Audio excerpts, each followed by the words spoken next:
I'm Father Terrance, and as a priest, I often hear a lot of confessions, and I know that many people struggle with what we call sins of the flesh, even when they're just by themselves, be it with pornography or masturbation or a combination of the two. Wherever there is sin, it's always good to get at the root of it, to the why I'm doing or turning to this sin, something I shouldn't be turning to.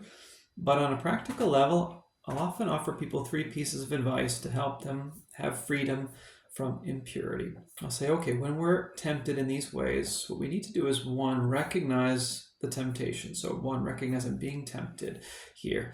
2, I need to turn to Our Lady and ask her for help to overcome or resist the temptation. 3, concretely get your mind focused on something else.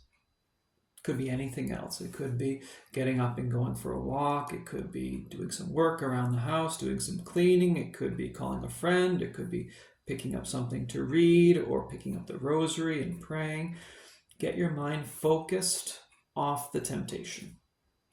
You can't focus on 2 things at once at the same time with the same intensity. One of them is going to give way to the other. It's comparable to what our Lord says when he says you can't serve 2 masters.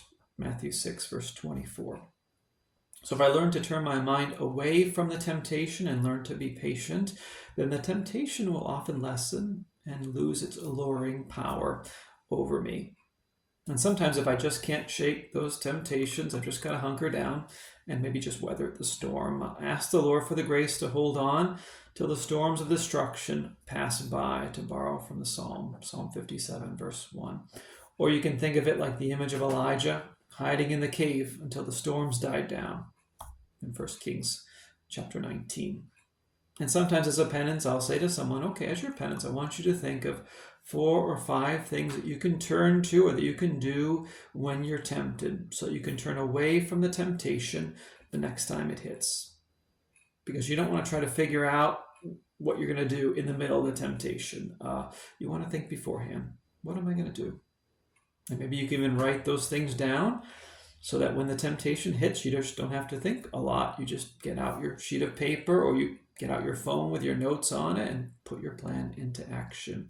If we do that, not only will we have more success in being free from the snare of impurity, but also the Lord will smile on us. He'll be pleased with the effort that we're trying to make to maintain or to have sexual integrity, and He will give us the grace to aid us in that fight. Ave Maria, I'm Father Terrance. Thank you so much for listening. God bless you. Please keep me in your prayers. I'll keep you in mine as well. Take care.